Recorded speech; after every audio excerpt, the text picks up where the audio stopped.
রোজার ঈদ চলে গেছে, প্রায় মনে হয় 20-25 দিন হয়ে গেছে নাকি? 20-25 দিন হয়ে গেছে।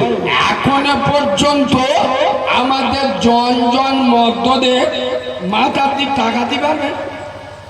ঈদের সময় গিয়ে চুল কাটতেছে, আমি নবীর মেম্বারে বসে বলছি, নাচতে দোকানে গিয়ে বলতে যায় সচিনে এদিকটা মাল পুরো উড়ে দে, মানে এদিকের এলাকাটা গরিব গরিব কি শুনি, এদিকে বলতে চেঁচে তুলে দে, মানে এই এলাকাটা অনাথ এর বাম্মানি, মাঝখানে গোটা গো সে মধ্য মোরগ দেখেছো, মধ্য মোরগের মতো গোটা গো চুল মাথায় রেখে ঈদের দিন মোটর সাইকেল ফটফট করে যেখানে চারা চারা মেয়ে দেখতে পাচ্ছে মোটর সাইকেলটা দাঁড় করে মাল মোটর সাইকেলটা নেবে, চুলটা নেই একবার করে ইরম ইরম ইরম ইরম করতে।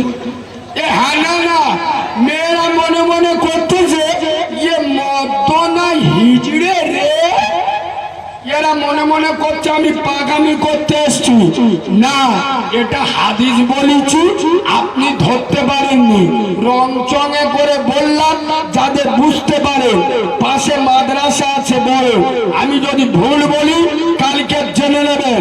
পবিত্র বুখারী শরীফে হাদিসের মধ্যে এসছে, রাসূলুল্লাহ বলে যাচ্ছে আমার উম্মতের ভিতরে কিছু যুবক, কিছু নওজোয়ান, কিছু মানুষ এমন বেরোবে এদের মাথায় কিছু অংশে চুল রাখবে, কিছু অংশে চুল রাখবে না।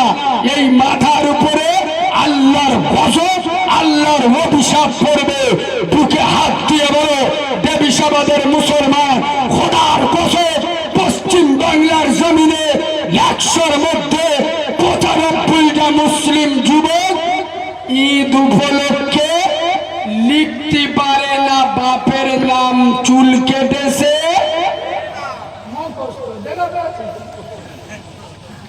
এরা বলে আমরা উম্মতে মুহাম্মাদি।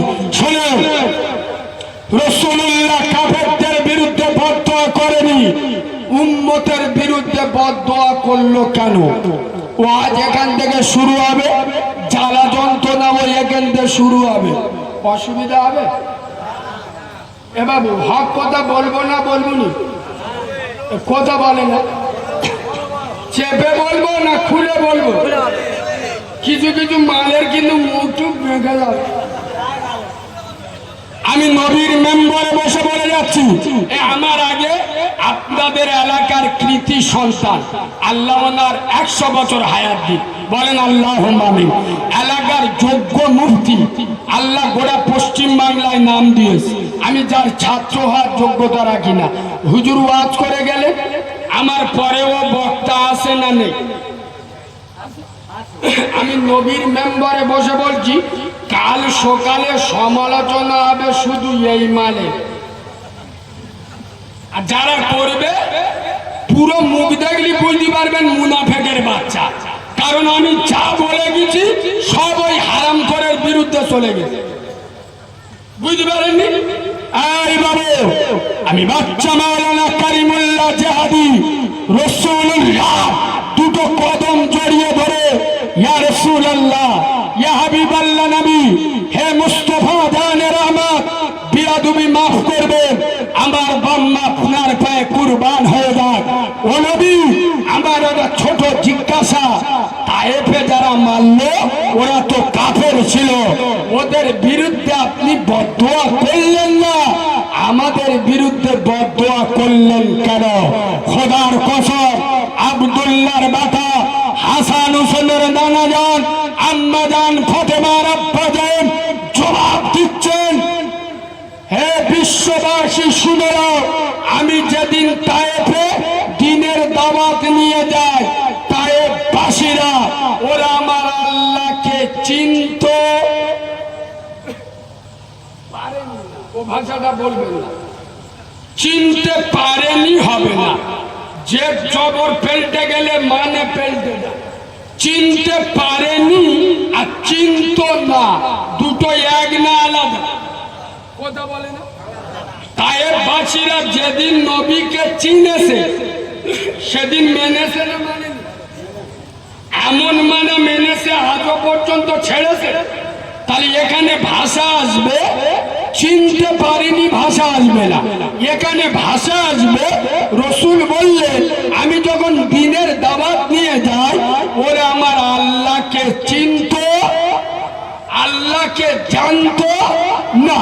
ওরা আমি রসুল আমাকে চিনত, কোরআনকে বুঝতো না। ওরা আল্লাহকে না জেনে, আমি রসুল আমাকে না চিনে, কোরআনকে না বুঝে ওরা আমার উপরে আঘাত করেছে। তাই আমি ওদের উপরে বদদোয়া করিনি। এক দেবী সমাজের মুসলমান বুকে হাত দিয়ে বলো, নামাজ না পড়লে গুনাহ হবে, নামাজ না পড়লে জাহান্নামে যেতে হবে। জানেন না? জানেন না? কথা বলে না? আল্লাহকে চেনেন না? চেনেন না? এরা কি বোবা টোবা নাকি? কথা বলুন। আল্লাহকে জানেন না? জানেন না? রসুলকে মানেন না? মানেন না? কোরআনকে বোঝেন না? বোঝেন না? তারপরে মুসলিম গ্রামে সুদের ব্যবসা রমরমিয়ে কি করে চলে? এরা যদি আল্লাহকে মানতো, রসুলকে চিনত, শরিয়াতকে মানতো, ইসলামকে মানতো, তারপরে মুসলিম গ্রামে জেনা ব্যভিচারী কি করে চলতো? এরা যদি ইসলাম মানতো, গাঁজা কি করে খেত? এরা যদি শরিয়াত মানতো, বিয়ারের বোতল কি করে হাতে উঠলো? এরা যদি রসুলকে চিনত, বান্নার গায়ে হাত কি করে উঠলো? খোদার কসম, তায়েফবাসীরা নবীকে না চিনে নবীর উপরে আঘাত করেছে। আর বাংলার মুসলমানের ছাড়ারা এরা আল্লাহকে চিনে, নবীকে চেনে, ইসলামকে বুঝে শুনে নবীর উপরে আঘাত করছে। তাই নবী কাফেরদের বিরুদ্ধে বদদোয়া করেনি, উম্মতের বিরুদ্ধে বদদোয়া করল। আমার ওয়াজ বোঝাতে পারছি না? পারছি না? এই শোনেন, এই তো আমি আমার 4টে এড়ে গরু। কটা এড়ে গরু মানে বুঝতে পারিস তো? আগের বারে বলে গেল মানে দাঁড়িয়ে পাইপ ধরে স্টার্ট মারে। বলতে আমার 4টে বেটা, একজন দিল্লি থাকে, একজন মুম্বাই, একজন গুজরাট, একজন ব্যাঙ্গালোর। দেখে 3তলা বাড়ি, 10 বিঘে জায়গা। এই তো আমি নামাজ পড়ি না, মস্তানি মেরে ঘুরতেছি। আল্লাহ কি করবে? কি কই করেলি? আল্লাহর কি করার করেলি? আরে বদরের বাচ্চা, চিড়িংবাজের বাচ্চা, মুনাফিকের বাচ্চা, খোদার কসম আল্লাহর মারের কোনো আওয়াজ কথা বলে না। এই বাবু, এই পাশে মাদ্রাসা আছে, আমি চ্যালেঞ্জের সাথে বলছি, এ যন্ত্র আলাদা চিনে না। কোন দুধ খাম পাল্লালে পরোয়া করে কথা বলি না। এই দেবিসাবাদের মুসলমানেরা খুব জোর, তোরা আর দাওয়াত দিবি না। তোদের দাওয়াতের পরোয়া কারিমুল্লাহ জাতি করে না। নবিয়ানা মেম্বারে বসেছি তোর বাপকে খুশি করার জন্য নয়, আল্লাহকে খুশি করার জন্য।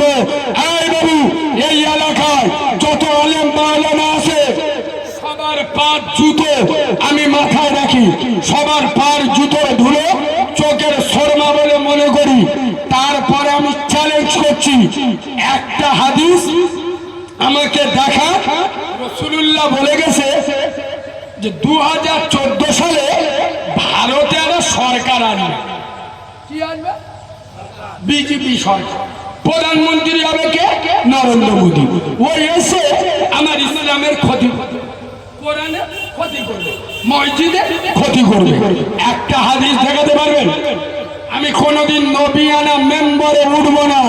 আর খোদার কসম চ্যালেঞ্জের সাথে বলছি, রাসূলুল্লাহ বলে গেছেন আসসালাতু ইমাদুদ্দিন, নামাজ হলো ইসলামের খুঁটি।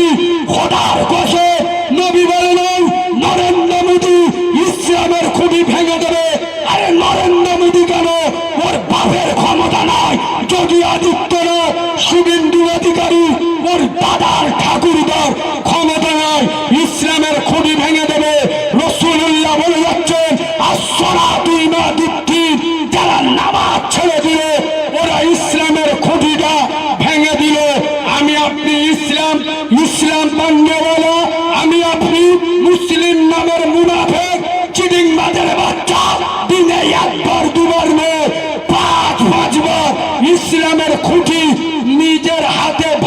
না ভাঙি নাই। কথা বলে না, নবী বলে যাচ্ছে যারা নামাজ ছেড়ে দিল ওরা ইসলামের খুঁটি ভেঙে দিল। আমি আপনি ইসলামের খুঁটি ভাঙছি না ভাঙছি না? নরেন্দ্র মোদী বাবরি মসজিদ কেড়ে এসে এ মালের খুব জ্বালা লাগবে।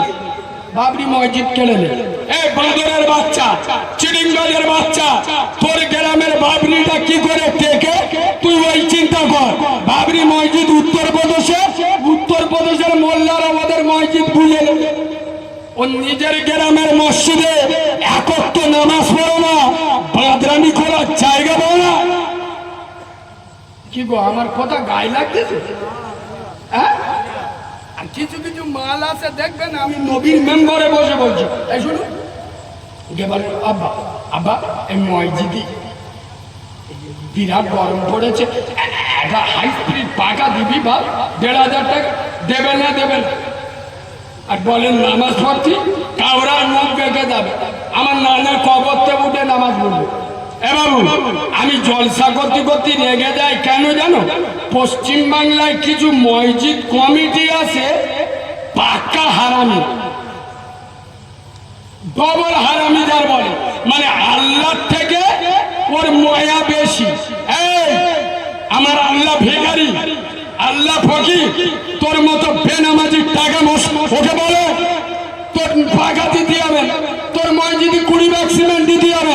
আমার আল্লাহ ফকির না, তুই নামাজ পড়। আর কথা বুঝছেন? এ বাবু একটা কথা জিজ্ঞেস করি, বলুন তো, জাকাত ফিতরার টাকা মসজিদে দেওয়া যায়? কথা বলেন, দেওয়া যায়? যায় না? জাকাত ফিতরার টাকা যদি মসজিদে না চলে, সুদ করে টাকা মসজিদে কি করে চলে? কথা বলেন, জাকাত ফিতরার টাকা যদি মসজিদে না চলে, ওর মতো দাড়ি চাচা, কুরবানের ভাইরা ভাই, বেনামাজি, চিড়িংবাজের বাচ্চা, ওর টাকা মসজিদে কি করে চলে? এই মসজিদ কমিটি ওয়ালাদের বলে যাব, আপনারা মসজিদের কমিটি মানে আল্লাহর ঘরের কমিটি নিজেদের ছোট ভাববেন না, শুধু করে টাকা মসজিদে নেবেন না, বেনামাজির টাকা মসজিদে নেবেন না। আল্লাহ দরদ লাগে না।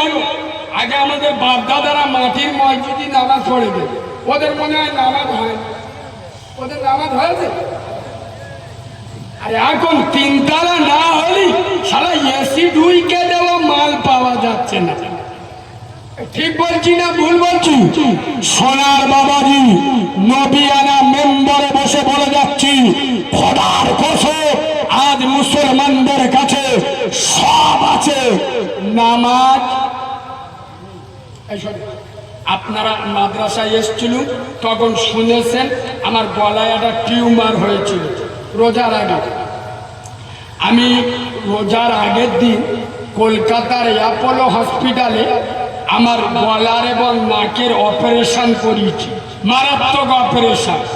তবে আপনাদের দোয়ায় আল্লাহর কুদরত আজ বিকেল 5টায় অপারেশন হয়েছে, ভোরের বেলাতে সেই দিকেই মানে মালটা কিরাম বুঝতে পারছে, কি অপারেশন হয়েছে বুঝতে পারেনি, মারাত্মক অপারেশন। ডাক্তার বলছে রোজা রাখা যাবে না। আমার বাড়িতে কান্নাকাটি করছে, 6 মাস জলসা করে, যেদিন অপারেশন হয় ওর আগের রাত্রে 2টো জলসা করে গিয়ে বেডে শুয়েছে। অপারেশন করেছে, ভোরে থেকে সেই দিকে রোজা শুরু করি, কসম খোদা একটা তারাবিও ছাড়িনি। তবে নবীর মেম্বার, মিথ্যা বলবো না, 15 দিন আমি মসজিদে যেতে পারি, মানে কথা বলার নিষেধ ছিল, বাইরে বেরোলে তো কারোর কথা জবাব দিতে হবে। আর 15 দিন ঘুমের ওষুধ দিয়েছিল আমার, ওই জন্য বাইরে বেরোনো যায়নি। তবে 15টা রোজার পরেতে মসজিদে গিয়ে তারাবি পড়ি। 1 মাস ফোন ধরিনি, রমজান মাস টোটাল চুপ। একটা যুবক ছেলে ফোন করে করে পাগলা হয়ে যায়, লাস্টে মেসেজ পেয়েছে, কারিমুল্লাহ ভাই তুমি তো সব জানো, রমজান মাসে সময় মোটে পেরুতি চায় না। এই দেখ, অন্য অন্য মাসে 20 মিনিট, আর রোজার মাসে যান মনে হয় 1 মিনিট। এ বাবু ঠিক বলছি না ভুল বলছি? আমি নিজে বিশ্বাস করুন, ইফতারির 20 মিনিট আগে আপেল, আঙ্গুর, ছোলা, শসা, কোলা, পেপিয়া, তরমুজ, আলু চপ, ফুরুলি, মুড়ি, ছোলা, গুষ্টি শুদ্ধ নিয়ে বসে খালি পড়ি আল্লাহুম্মা ইয়া ওয়াসিআল ফাদলি ফিরি, আল্লাহুম্মা ইয়া ওয়াসিআল ফাদলি ফিরি। তার মানে কি জানেন, কখন আল্লাহ বলবে আর পিষে দেবো। ঠিক বলছি না ভুল বলছি?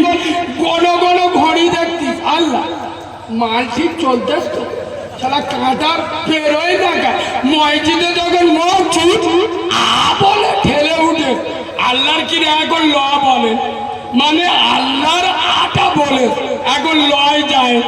দুটো শসা, তিনটে আপেল, চারটে খেজুর কাঁপায় ঢেলে দেয়। ওদিকে আজান চলতেছে, ইয়ে মালের কাপা 5G স্পিরিটে চলতে, ওদিকে মসজিদে নামাজ দিয়ে গেছে, করিম ছুটে ছুটে গিয়ে আল্লাহু আকবার। ঠিক বলছি না ভুল বলছি? দাঁড়িয়ে দাঁড়িয়ে ছোড়া চিবই না, এরা মনে মনে করতেছে হুজুর কি কথা জানে, তা হুজুর কি চতুর্থ আসমানে নামাজ পড়ে? আমরা তো আমাদের পাশে দাঁড়িয়ে ওরম করতেছে। তা যুবক ছেলেটা আমার প্রশ্ন করছে, কারিমুল্লাহ ভাই আমার 22-23 বছর বয়স, আমি প্রতি বছর রোজা রাখি, এবছরও রোজা রাখছি, তবে সময়টা যাতে একটু পার হয় আমি একটুখান ফ্রি ফায়ার খেলি। কি খেলে কথা বলে না, ফ্রি ফায়ার। কিছু হবে আমার জিজ্ঞেস করতে, আমি বলি আল্লাহ কিছু হবে, কিছু হবে, শুধু তুই জান্নাতে যাবি, ফেরেশতারা বলবে কাম হিয়ার। তুই রোজা করতে করতে ফ্রি ফায়ার চালিয়েছি, জান্নাতে তোর সাথে খানিকটা আমরা ফ্রি ফায়ার চালাবো। এ বাবু এখানে আলেম উলামা ইমাম যারা বসে আছে জিজ্ঞেস করে নেন, আমি নবীর মেম্বারে বসে বলছি, বিশেষ করে যারা তারাবি পড়িয়েছে ওদের জিজ্ঞেস করুন, মুসলিম যুবকেরা রমজান মাসে তারাবি পড়তে গিয়ে দুতলায় ঠেলে উঠতে কেন? তুই তো ধেড়ে মত নিজেই নামাজ পড়বি, ওপরে উঠছিস বলে ওপরে একটু হাওয়া বাতায় লাগে, পাকা মিশে কথা। তারাবির নামাজ পড়তে গেছে, এই যন্ত্রটা সাথে করে নিয়ে গেছে, নেট চালু আছে, কলকাতা চেন্নাইয়ে IPL ম্যাচ চলতেছে, এ মালি স্কোরটা খাড়া করে রেখে দিয়েছে, ফোনে চালু আছে। ইমাম সাহেব দূরে কাছে ব্রেক মারবে, স্কোরটা দেখে নেবে। ঠিক বলছি না ভুল বলছি?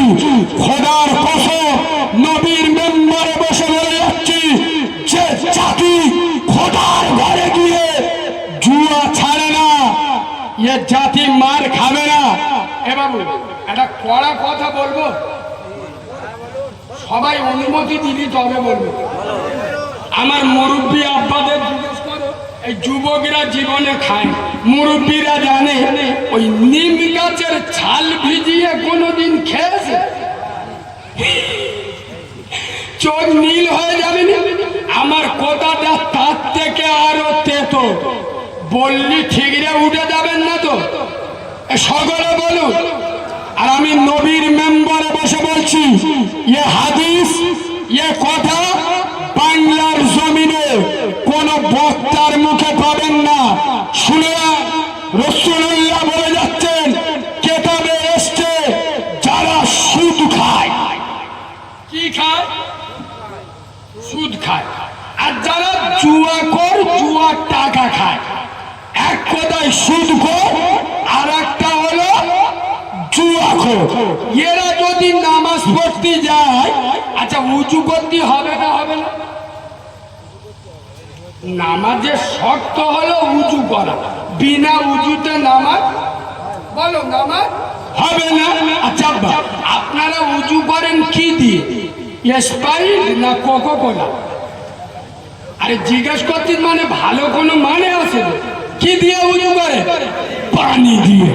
খোদার কসম কেতাবে এসছে সুদখোর আর জুয়াখোর এরা যখন ওযু করে, এরা পানি দিয়ে ওযু করলো না, খিনজির মানে শরীর রক্ত দিয়ে উঁচু করলো। এরা যখন কুল্লি করলো, এরা পানি দিয়ে কুল্লি করলো বাংলার কোন বক্তা এ কথা বলে না, ভালো করে জানে এই কথা বললে এখন গ্রামে 100-র মধ্যে 98 বাড়িতে সুদের ব্যবসা চলে। এ হাদিস বললে শ্রোতা রেগে যাবে, কমিটির লোক খেপে যাবে। আমার পরের বারে দাউদা সত্যি বললেন না মিথ্যে বললেন?